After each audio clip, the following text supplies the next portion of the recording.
আকাশবাণী শিলচর আঞ্চলিক সংবাদ পড়ছি মৌসুমী ধর।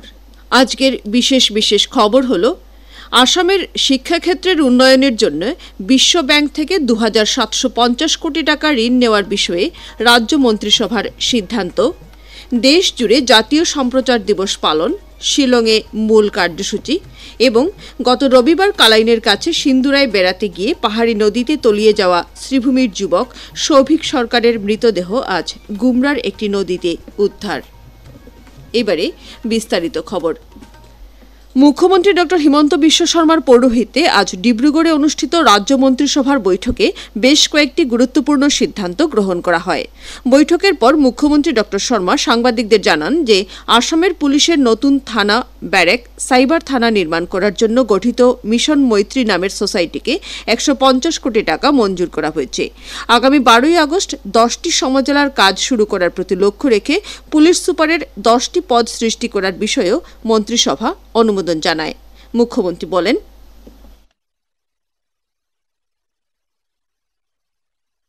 অহা ১২ তাৰিখে আমাৰ ৰাজ্যত নতুন 10টা সমজিলাৰ কাম আৰম্ভ হ'ব। সেই দিশৰ প্ৰতি লক্ষ্য ৰাখি কেবিনেটে আজি অসম পুলিচৰ কাৰণে সমজিলা আৰক্ষী অধীক্ষকৰ বাবে 10টা পোষ্ট ক্ৰিয়েট কৰাৰ কাৰণে মঞ্জুৰি কৰে। অহা 12 আগষ্টত 10খন সমজিলাৰ উদ্বোধন হ'ব। কেবিনেটে 10খন জিলাত কোন কোন মন্ত্ৰী যাব উদ্বোধন কৰিবৰ বাবে তাৰ নিৰ্ধাৰণ কৰে। রাজ্যের শিক্ষাকেন্দ্রের জন্য বিশ্ব ব্যাংক থেকে ২৭৫০ কোটি টাকা ঋণ গ্রহণ করার বিষয়েও আজ সভায় সিদ্ধান্ত গ্রহণ করা হয়। মুখ্যমন্ত্রী বলেন যে এই ঋণের একটি অংশ শিক্ষকদেরকে বিজ্ঞান ও অঙ্কের প্রশিক্ষণ প্রদান করা সহ প্রধান শিক্ষককে ব্যবস্থাপনা সম্পর্কে প্রশিক্ষণ প্রদান করার কাজে ব্যবহার করা হবে। এছাড়া ৪০০টি স্কুলকে ৩ থেকে ৫ কোটি টাকা করে প্রদান করা হবে বলে তিনি জানান। তিনি আরও বলেন,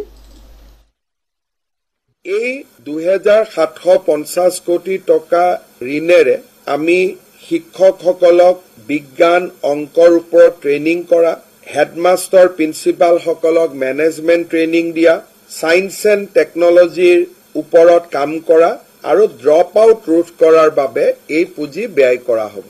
এই পুঁজিৰ জৰিয়তে ৰাজ্যৰ ৪০০খন স্কুলক সুন্দৰভাৱে নিৰ্মাণ কৰিবলৈ ৩ কোটিৰ পৰা ৫ কোটিকৈ টকা স্কুলত ব্যয় কৰা হ'ব আৰু ১৭৩৩টা অংগনবাদী কেন্দ্ৰকো এটা সুন্দৰ পৰ্যায়লৈ লৈ অহাৰ বাবে প্ৰতিটো অংগনবাদী কেন্দ্ৰতে ২৫ লাখ টকাকৈ ব্যয় কৰা হ'ব।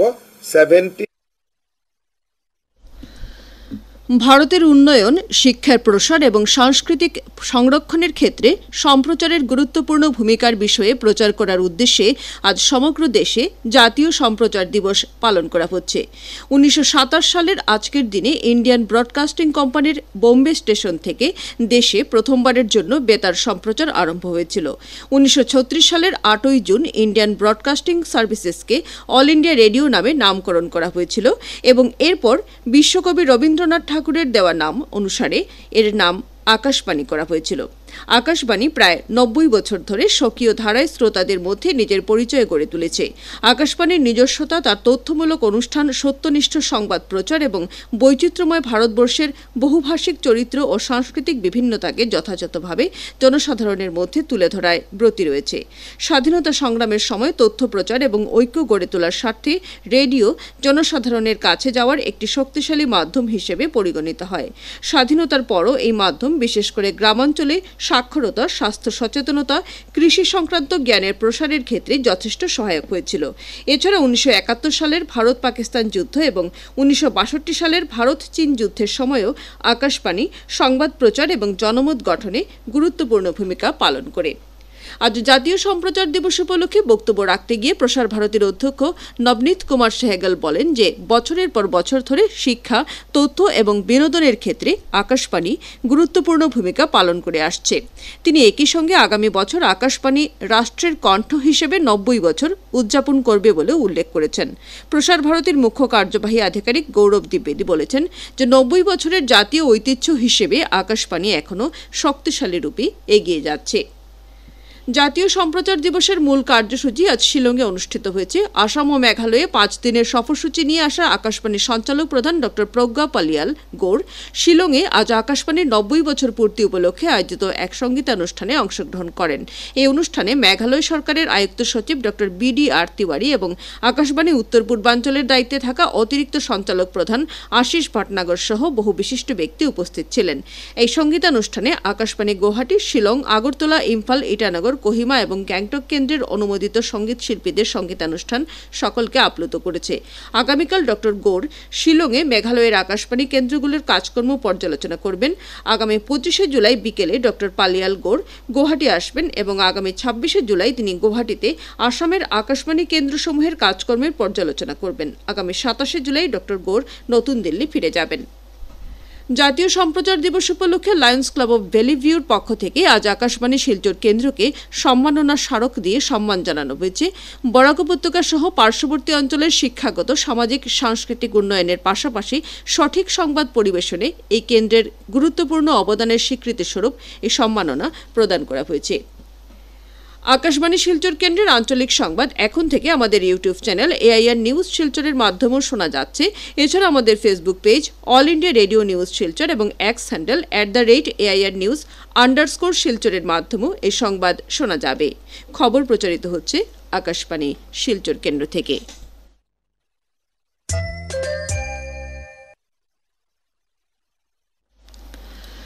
কাছাড় জেলার কালাইনের কাছে সিন্দুরা পিকনিক স্পটে গত রবিবার বেড়াতে গিয়ে পাহাড়ি নদীতে স্নান করতে গিয়ে খরস্রোতা নদীর স্রোতে তলিয়ে যাওয়া শ্রীভূমির 2 জন যুবকের মধ্যে এ পর্যন্ত সন্ধানহীন সৌভিক সরকারের মৃতদেহ আজ গুমরার কাছে একটি নদী থেকে উদ্ধার করা হয়েছে।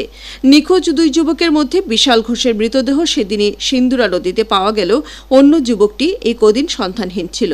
আজ সকালে ঘটনাস্থল থেকে 4 কিলোমিটার দূরে গুমরার নদী থেকে সৌভিকের মৃতদেহ উদ্ধার করা হয়।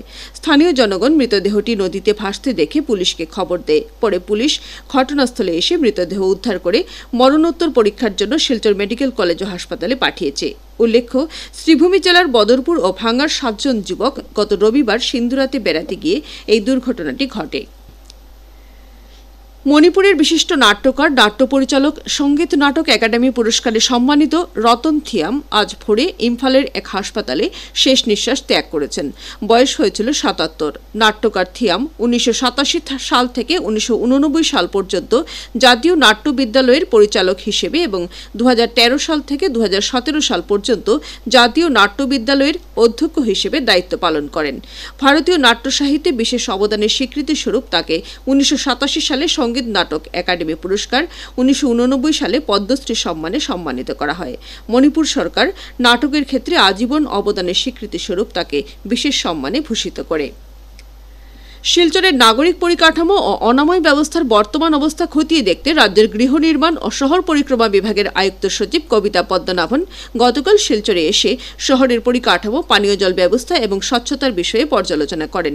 তিনি শহরের বিভিন্ন গুরুত্বপূর্ণ স্থান সরজমিনে পরিদর্শন করে পরিষ্কার পরিচ্ছন্নতা, কঠিন বর্জ্য ব্যবস্থাপনা ও নাগরিক পরিষেবার ক্ষেত্রে থাকা বাধা চিহ্নিত করে তা দ্রুত সমাধান করার নির্দেশ দেন। আয়ুক্ত সচিব শ্রীমতী পদ্মনাভন শিলচর পৌর নিগমের অধীন ব্যস্ত বাজার এলাকা, প্রধান সড়ক, ডাম্পিং গ্রাউন্ড, শহরের সীমানা ঘুরে দেখেন। শ্রীমতী পদ্মনাভন রাঙ্গিরখাল, লঙ্গাইখাল ও সোনাই রোড সহ বন্যাপ্রবণ এলাকাগুলি পরিদর্শন করেন এবং ওইসব এলাকার নিকাশি ব্যবস্থা খতিয়ে দেখে দ্রুত সমাধানমূলক ব্যবস্থা গ্রহণ করার উপর জোর দেন। পরিদর্শন শেষে তিনি আবর্জনা নিষ্কাশন এবং নাগরিক পরিষেবার উন্নয়নের বিষয়ে এক বৈঠকে মিলিত হন। শিলচর পৌর নিগমের পক্ষ থেকে আজও Silchar central road, Premtala, Shillongpatti park road, capital point দখল করে রাখা ফুটপাত দখলমুক্ত করা হয়েছে। পৌর নিগমের পক্ষ থেকে জানানো হয়েছে যে খুব শীঘ্রই শিলচরে একটি হকার জোন চিহ্নিত করা হবে, যেখানে হকাররা সম্মানজনকভাবে ব্যবসা করতে পারবেন। এই অভিযান আগামীতেও চলবে বলে পৌর নিগমের পক্ষ থেকে জানানো হয়েছে। ভারতীয় জনতা পার্টির শ্রীভূমি জেলা শাখার উদ্যোগে আজ দলীয় কার্যালয়ে শ্রীভূমি জেলা পরিষদের সভাপতি ও উপসভাপতি পদ সংক্রান্ত বিষয় নিয়ে একটি সভা অনুষ্ঠিত হয়েছে। জেলা বিজেপির সভাপতি সঞ্জীব বণিকের পৌরোহিত্যে আয়োজিত সভায় রাজ্যের মন্ত্রী কৌশিক রায়, মন্ত্রী কৃষ্ণেন্দু পাল, অসম প্রদেশ বিজেপির সহসভানেত্রী মুন স্বর্ণকার প্রমুখ অংশগ্রহণ করেন। লক্ষ্মীপুর জেলা ক্রীড়া সংস্থা আয়োজিত দীনেশ প্রসাদ গোয়ালা স্মৃতি প্রাইজ মানি নকআউট ফুটবল প্রতিযোগিতার আজকের খেলায় নাংকিয়াং এফসি দল 7-3 গোলে চিকুর এফসি দলকে পরাজিত করেছে। পয়লাপুল খেলার মাঠে আয়োজিত প্রতিযোগিতার আগামীকালের খেলায় ইউথ ব্লুমিং ক্লাব মুখোমুখি হবে মার ব্রাদার্সের বিরুদ্ধে। শেষ করার আগে খবরের বিশেষ অংশ আরও একবার। আসামের শিক্ষাক্ষেত্রের উন্নয়নের জন্য বিশ্ব ব্যাংক থেকে 2750 কোটি টাকা ঋণ নেওয়ার বিষয়ে রাজ্য মন্ত্রিসভার সিদ্ধান্ত। দেশজুড়ে জাতীয় সম্প্রচার দিবস পালন, শিলংয়ে মূল কার্যসূচি এবং গত রবিবার কালাইনের কাছে সিন্দুরায় বেড়াতে গিয়ে পাহাড়ি নদীতে তলিয়ে যাওয়া শ্রীভূমির যুবক সৌভিক সরকারের মৃতদেহ আজ গুমরার একটি নদীতে উদ্ধার। আঞ্চলিক সংবাদ আজকের মতো শেষ হলো। পরবর্তী সংবাদ আগামীকাল সকাল 7:35।